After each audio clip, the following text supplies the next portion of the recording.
Excuse po. Excuse po. Nandito po ulit ako, Raisa May Dizon, ang Little Miss Philippines 2012. Dito po ako nagsimula at dito rin po natupad ang pangarap ko. Ang pangarap ng magulang ko. Dati po nangarap lang po ako na simpleng buhay, magkaroon ng sariling bahay. Pero ngayon po, nagkatotoo na po. Saka maraming salamat din po sa inyong lahat, mga Dabber Cats. Ngayong araw na po ito, may mga bagong pangarap na naman po ako ang magsisimula. 3 Little Miss Philippines ang makakasama natin ngayon at ipapakita po nila ang kanilang galing. Kilalanin na po natin sila. Welcome to Little Miss Philippines, my Mini-Me! Little Miss Philippines, my Mini-Me number 1. Pagdating sa kantahan, pinagmamalaki kong ipakilala sa inyo ang nag-iisang Mini-Me ng aking buhay, si Jesusa Carla Yap.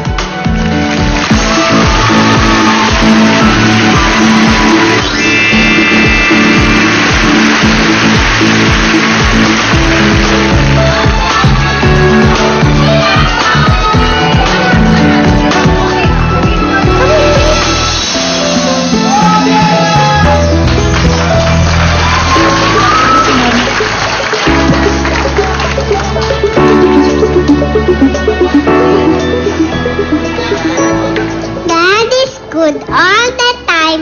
My name is Jesusa Carla Yap. I'm 4 years old. Represent South Malolos, Bulacan!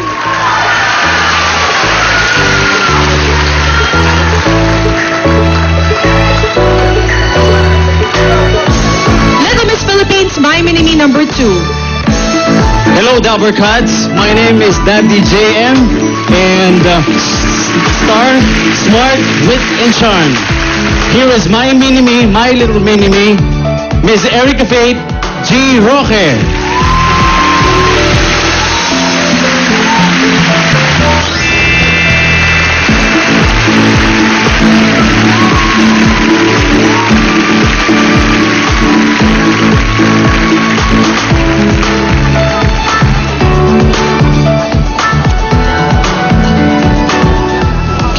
Hello mga Dabber Cats! Ang pangalan ko nga po ay Erica Faith G. Roque. I'm 4 years old. Nakatira sa Valenzuela City. May kasabihan po tayo, ang batang matapat, mahal ng lahat. I thank you. Bye.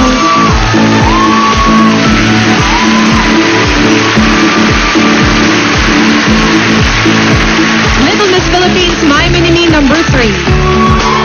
Magandang tanghali mga Dabber Cats. Ako nga po pala si Mami Jessica. At pinapakilala ko sa inyo ang aking anak na pagdating sa sayawan ay hindi papakabog. At na po pala ang aking my Mini-Me na si Kelly's Josie Bordon Sinisa.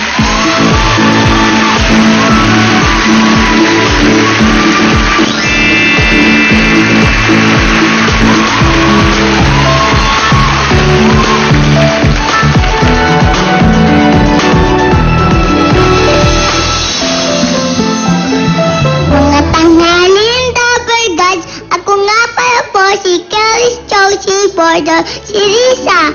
I'm 4 years old. Representing Barangay Palana, Makati City. May kasabihan po tayong batang kumakain ng gulay. Katulad ko ay magiging kasing gata ko at talino ko. I'm thank you, bow.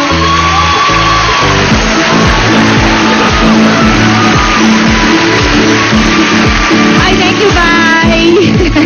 Dire-diretso. Yan po ang mga cute, smart, at talented little girls na handa na magpakita ng ganda at galing dito sa The Original, the first, and the most prestigious child talent search on television, Little Miss Philippines, my Mini-Me. Hatid sa inyo ng O+ at Magnolia Chocolate. Narito na ang unang Little Miss Philippines, my Mini-Me, Riza. Hanapin niyo po ako. Ay! Nakita po agad. Kasi naman po kayo eh. Pumalak pa kayo, hindi ako nakapagtago. Alam niyo po ba yung dito yung Miss Philippines #1, si Jella? Hindi na po siya sa pasukan. Tapos paglaki po niya, gusto po niya maging doktor. Tapos ang paborito niya pong ulam ay sinigang. Kumakain rin po siya ng gulay. Kangkong ang paborito niyang gulay. Mahilig din po siya maglaro ng Barbie. Katulad ko, alam niyo po ba, sumali po siya sa Little Miss Philippines dahil gusto niya po ipakita yung talent niya. Ayaw niya po magtago. Hindi pwede kami sa taguan. Pero mahilig po siyang magkanta. Ready na po ba kayo? Eto na po ang Little Miss Philippines. #1, Jesusa, Carla, Yap. Oh, sige. Jella! Ang ganda naman ng song mo, Jella. Ang galing-galing kumanta ng Mulan. Ganda nung emosyon nung kanta mo, Jella. Sino nagturo sa'yo yun, Jella? Si ano po, teacher ko pa. Teacher mo sa school? Apa. Bakit pinorform mo ba to sa school, Jella? Apa. O ano to? Para saan? Anong program sa school? Sa ano po, Montessori po. Sa Montessori! Sino kasama mo today, Jella? Mga classmate ko po. Saan sila? Saan yung mga classmates mo? Ayun! Wow, from may Montessori. support. Very, very good. Alam mo ba si Jella ay first honor sa school? Hindi ka lang magaling na performer. Magaling ka rin sa studies mo. Apa. Ano bang gusto mo maging paglaki mo? Ano po, Angel. Angel, mahirap yun, ha? Ang cute. O dapat prepared ka maging very, very good girl kung gusto mong maging angel. Apa. Good girl po ba siya? Apa. Opo!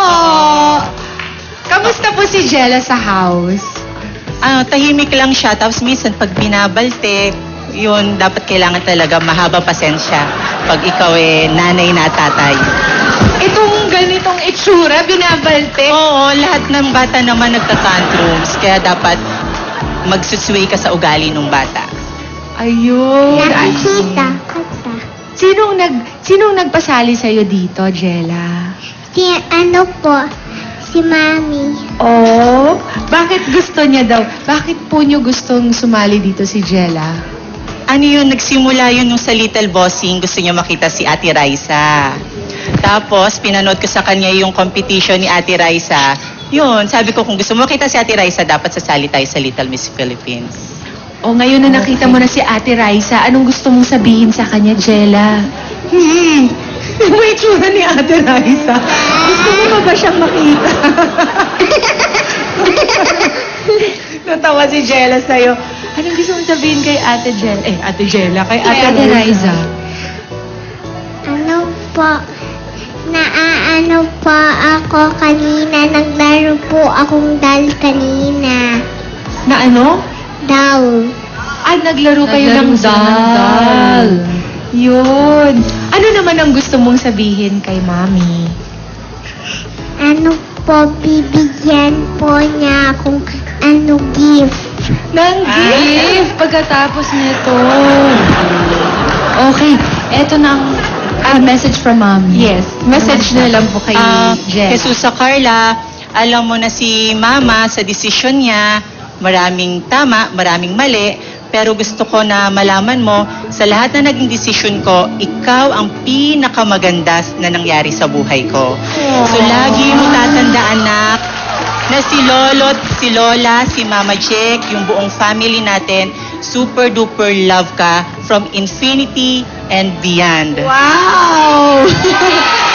Thank you, Mami. Ang sweet nyo naman. Love mo ba si Mami? Apa. Sabihin mo sa kanya. I love you po, Mami.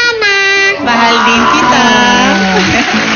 At saka Susa Carla, tawag dito, ikaw sapat na sa akin para ako'y maging masaya, makontento at magkaroon ng bagong buhay. I love you na. Thank you, Mommy.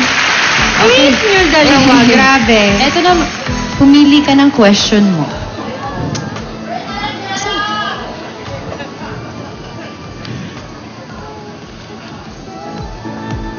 Okay. Dami mong fans, Jella. Okay. Eto na ang tanong mo. Gusto mong kumain ng chocolate. Pero, Opo. Oo. Pero sabi ni Mommy, bawal yun. Anong gagawin mo? Anong sasabihin mo kay Mommy? Magtututbrush pa ako. Yun naman pala, magtutoothbrush after. Automatic, very good Oo. naman to si Jella. Pero dapat, Jella, bago ka kumain ng chocolate, ubusin mo muna yung real food mo, ha? Apa. Okay, very good. Thank you, Jella. Thank you, Jella. Narito na po ang Universe Philippines My Mini number 2, Riza. Hello po. Kuya, habulin mo ako. Habulin mo ako. Hanapin mo ako. Bahala ka. Nagulat naman ako sa inyo. Alam niyo po ba, yung Little Miss Philippines number 2, gusto niya po maging teacher paglaki. Paborito po yung ulam niya. Adobo. Parehas po kami. Mahilig din po siya at saka gusto rin po niya, mahilig din po siya sa libro. Alam niyo po ba ang chismis? Gusto niya maging artista. Tama yun. Rik, ha? Sali lang ng sali para maging artista ka. Mahilig din po siya kumanta at mag-model. Mga Dabarkas, eto na po ang Little Miss Philippines My Mini number 2, Erica Faith Roque.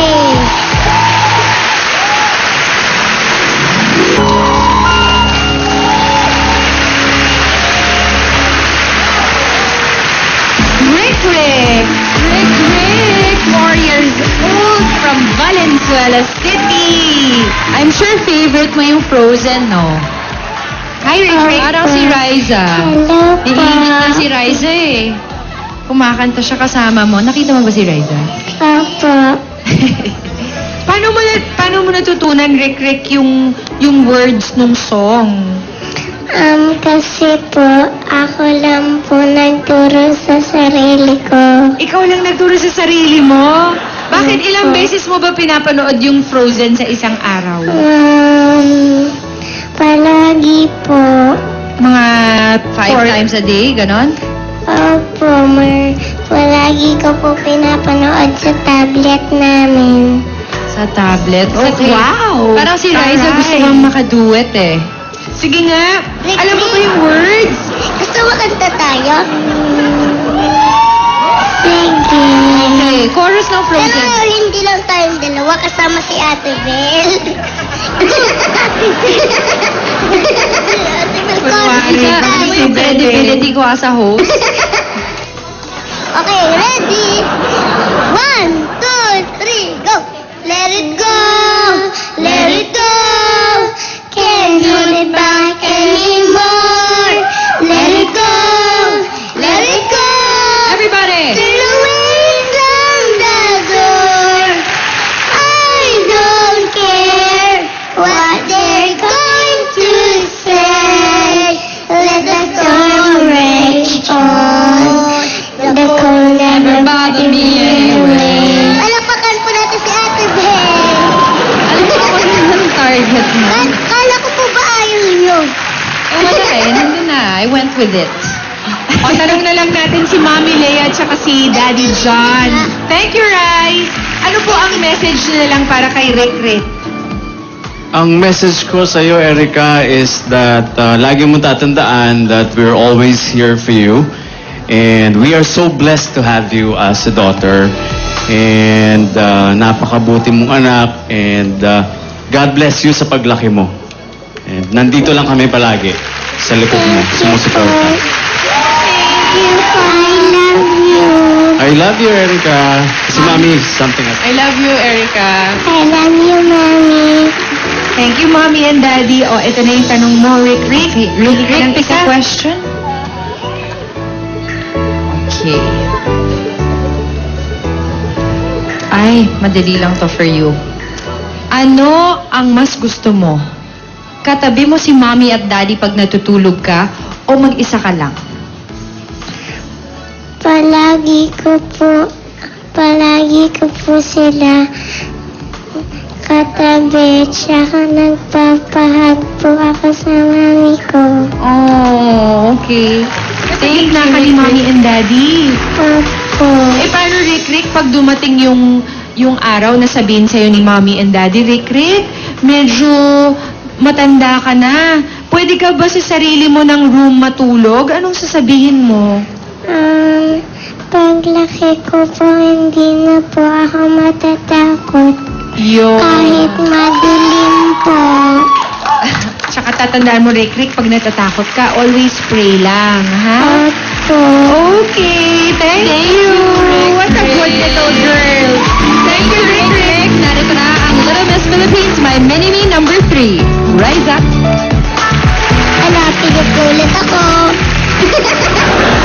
Hanapin niyo ako. Oh, hindi ako makita. Nagsiyak. Alam niyo po ba, kahit hindi niyo ako nakikita, itong Little Miss Philippines number 3. Iba yan po. Yan naman, oh. Hinahanap niya na naman ako. Alam niyo po ba, yung Little Miss Philippines number 3 po, third honor siya. Ang paborito niya pong pagkain, fish at chicken. Pero ang maganda po dito, kumakain po siya ng gulay ng okra, kangkong, kalabasa, bahay kubo, at marami pang iba. Mahilig po siya mag-slide at saka mag-swing. Tapos po, narinig ko po, gusto niya raw po ako makita. Kaya siya sumali ng Little Miss Philippines. Mahilig din po siya magsayaw katulad ko. Eto na po siya. Mahilig pong bigkasin yung pangalan eh. Basta ito po ang pangalan niya.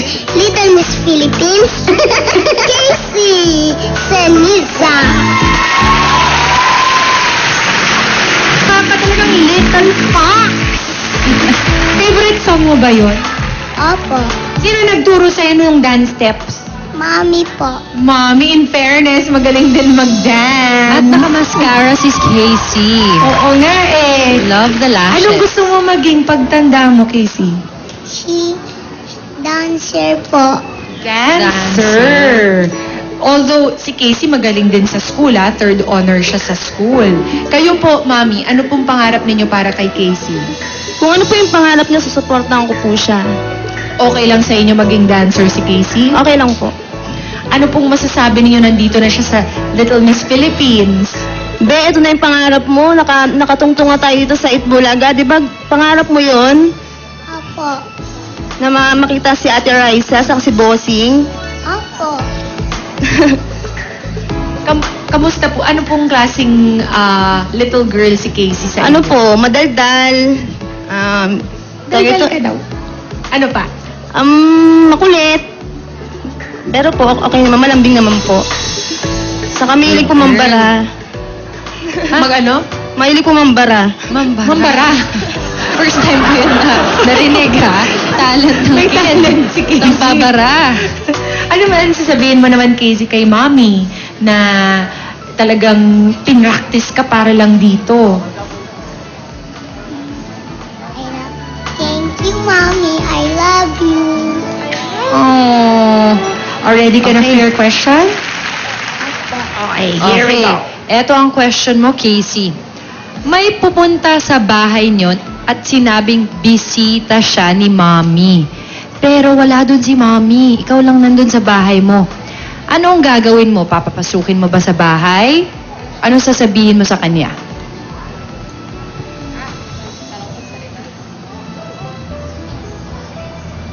Ano bang bilin sa'yo ni Mommy Casey kapag meron kumakausap sa'yo na hindi mo kilala? Papalabasin ko po. Tama! Barahin mo! Doon mo gamitin yun.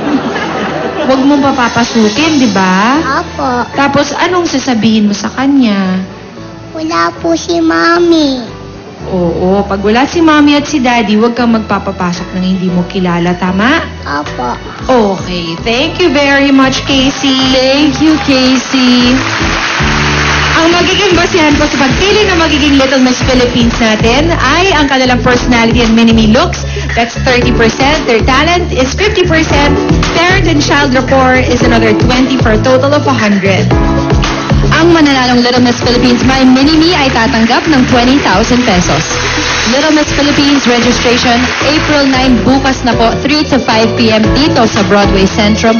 Maaari niyo pong i-download ang registration form sa Facebook fan page ng Eat Bulaga. Yun po.